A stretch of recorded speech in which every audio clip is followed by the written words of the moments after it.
You don't actually start the home buying process by looking at houses. After 11 years in residential real estate and hundreds of transactions, that's one of the first things I tell buyers.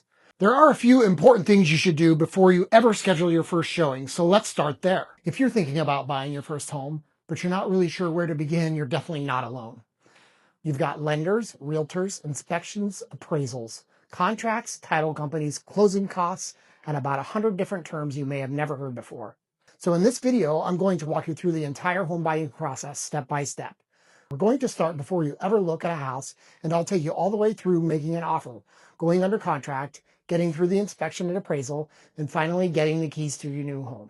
And stick around because toward the end, I'm going to cover some of the things first-time buyers do during the process that can actually put their closing at risk. So let's start at the very beginning. Before you talk to a lender, before you call a realtor, and definitely before you start scrolling through Zillow at midnight looking at houses you can't afford, you need to ask yourself a pretty simple question. Am I actually ready to own a home? And I'm not just talking about whether you have enough money for a down payment. You want to look at the bigger picture. Do you have a relatively stable income? Do you have money saved? Do you have manageable debt? Is your credit in reasonable shape?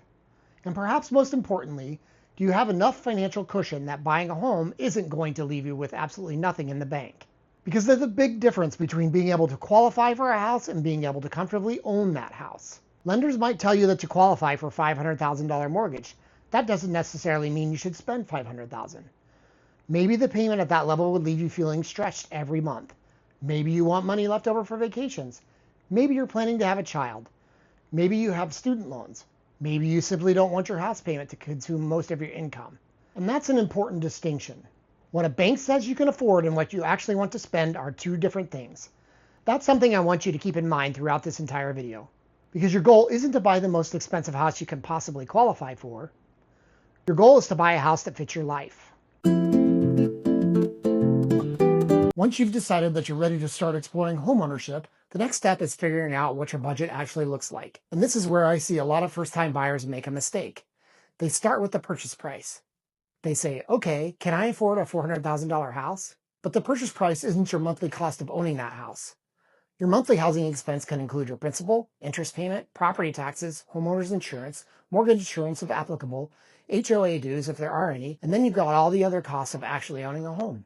Utilities, maintenance, repairs, and eventually something is going to break. That's just home ownership. So when you're deciding what you can afford, don't just ask, how much can I buy? Instead ask, what monthly payment am I comfortable with? And that's a much better question. For example, let's say you're looking at a $450,000 home. Instead of just saying, that's within my price range, you want to understand what the total monthly housing expense might look like.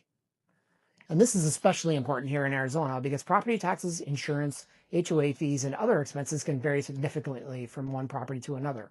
Two houses with exactly the same purchase price can have very different monthly costs. So before you fall in love with the house, know the payment you're comfortable with. That's going to make the rest of this process much easier. Now, let's talk about the financial side of buying a home. This is the part that isn't particularly exciting, but it can make a huge difference in your ability to buy. Your lender is going to look at things like your income, assets, debts, credit history, and other financial information to determine what kind of loan you may qualify for. And you don't necessarily need to have 20% down. There are different loan programs with different requirements, and there might also be down payment or closing cost assistance programs available depending on your circumstances. So don't automatically assume that you need to save up 20% before you can buy a house. But don't wait until you're ready to buy next month to start getting your finances in order. If you think you're going to buy 6 months from now, this is the time to start. And I am going to emphasize this multiple times in this video. There are some things you absolutely don't want to do once you're preparing to get a mortgage. Don't go out and finance a brand new car. Don't open a bunch of new credit accounts. Don't make major financial moves without talking to your lender. Don't drain your savings account just to come up with a down payment. And don't assume because you were pre-approved a few months ago, you're automatically good to go today. Your financial situation can change and your lender needs accurate information. So if you're serious about buying, get organized early. Now we're ready for one of the most important steps in the entire process, getting pre-approved for a mortgage. And there's a difference between getting a basic pre-qualification and going through a more thorough pre-approval process. The exact process varies by lender and loan type, But generally, your lender is going to want documentation about your income, assets, debts, and credit. And the reason this matters is that now you're moving from, I think I can afford a house, to here's what a lender believes I may qualify for, and here's what my payment could look like. That's a huge difference. And here's something a lot of first-time home buyers don't realize. Getting pre-approved isn't just about finding how much you can spend. It's also about finding out what your payment is actually going to look like. Maybe you get pre-approved for $500,000, but after looking at the estimated payment, you decide you really want to shop closer to $400,000. That's valuable information. You can make that decision before you spend weeks looking at houses. And there's another reason pre-approval matters. When you're ready to make an offer, the seller wants to know that you have the ability to actually buy the house. If you're competing against other buyers, a strong pre-approval can demonstrate that you're a serious buyer. So at this point, you should have a pretty good idea of your budget, your financing options, and what you're comfortable spending. And when we get to the offer later in this video, I'll show you why the highest offer isn't necessarily the strongest offer. That's something a lot of first-time buyers don't realize. And now we're ready for the fun part. Before we get into choosing a realtor and actually looking at homes, I want to quickly mention something that can help you if you're planning to buy. I put together a 2026 home buyer's guide that walks through the home buying process and gives you something you can actually refer back to if you're planning to buy. You don't have to be ready to buy tomorrow. In fact, if you're 6 months or a year away, that's completely fine. I'll put a link to the guide below so you can grab a copy. Now let's get back to the process. This is where you want to find somebody who can help you navigate the process. And I know I'm a realtor, so I'm not going to turn this into a pitch for why you should hire me. Instead, if I were a first-time buyer interviewing realtors, I'd ask a few basic questions. How much experience do you have? How familiar are you with the areas I'm considering? How do you communicate with your clients? What happens after we find a house? How do you help me evaluate an offer? And perhaps most importantly, are you going to explain the process to me? Because that's really important for a first-time buyer. You don't need somebody who's going to pressure you into buying a house. You need somebody who can help you understand what you're looking at, explain your options, identify potential issues, negotiate on your behalf, and keep track of all the moving pieces once you're under contract. A good realtor isn't just somebody who opens doors. There's a lot more to the job than that. Now, finally, we get to look at houses. This is the part everybody thinks comes first, and honestly, it's the most fun part. But now we're shopping with a plan. You know your budget, you have your financing figured out, you know what you're looking for, and this is where I recommend separating your criteria into 3 categories: your must-haves, your nice-to-haves, and your deal breakers. For example, maybe you absolutely need 3 bedrooms. That's a must-have. Maybe you really like a pool. That's a nice-to-have. And maybe living on a busy road is a deal breaker. Those are 3 very different things. And knowing the difference can keep you from either overpaying for something you don't really need or passing up a great house because it doesn't have every feature on your wish list. And when you're looking at homes, don't just look at the house. Look at the neighborhood. Look at the location. Think about your commute. Look at the surrounding properties. Think about noise. Think about the age and the condition of the major systems. Look at HOA information if applicable, and think about how long you realistically plan to live there. And if resale value matters to you, think about what the future buyer for this property might be. Especially here in the Phoenix area, location can have a huge impact on the experience of owning a home. So don't fall in love with the kitchen and forget to look at everything else. Eventually, you're going to walk into a house and think, this might be the one. And now we're going to get to the point where things get a little more serious. You're going to write an offer, and an offer isn't simply, I'll pay you $400,000. There's a lot of different pieces that can be part of an offer. You've got the purchase price, earnest money, down payment and finance terms, closing date, inspection terms, appraisal provisions, potential seller concessions, and other terms that can matter depending on the transaction. And this is where your realtor's job becomes especially important, because the highest offer isn't always the strongest offer. That's something a lot of first-time buyers don't realize. Imagine a seller has 2 offers. One buyer offers $450,000, another offers $455,000. You might assume that the $455,000 offer automatically wins. And what if the first buyer has stronger financing, fewer complications, a closing date the seller really wants, and terms that give the seller more certainty? The seller isn't necessarily just looking at the biggest number.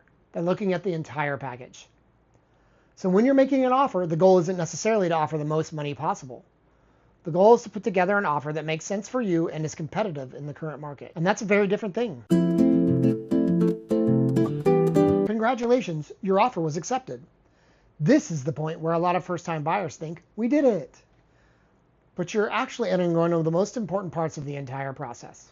Because now you're going to have inspections, an appraisal, your lender working through the loan, title and escrow working behind the scenes, and a whole series of deadlines that need to be managed. So let's walk through what happens next. First, you've got your inspection and investigation period. This is your opportunity to investigate the property and determine whether it is in the condition that meets your expectations for the purchase. And this is important. An inspection isn't just about finding things wrong with the house. Every house has things that are wrong with it. The purpose is to understand what you're buying. You may have a general home inspection. Depending on the property, you might also have additional inspections or investigations. The roof, HVAC, which is air conditioning and heating, pool, sewer, termites, structural issues, whatever makes sense for that particular property. And if the inspection identifies problems, that doesn't automatically mean the deal is dead. It means you now have information. You can evaluate what you found and determine what you want to do based on the contract, the property, and your circumstances. And that's one reason having someone who understands the process is valuable. After you negotiated through the repairs, the lender may order the appraisal.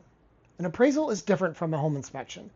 The inspection is primarily about investigating the condition and other aspects of the property. The appraisal is generally about determining the property's value for the purposes of the lender. Let's say you agree to pay $450,000 for the house. The appraisal comes back at $450,000. Great. But what happens if the appraisal comes back lower? That's where the terms of your contract and financing become very important. There may be different options depending on the circumstances. You may negotiate with the seller. You may bring additional money to the transaction. There may be contractual provisions that allow you to cancel. And this is a perfect example of why I don't recommend trying to navigate a home purchase based solely on the things you've read online. The details matter. At the same time, your lender is working on your loan. This is where the lender is verifying everything and getting the loan ready for closing. And I want to repeat something I mentioned earlier.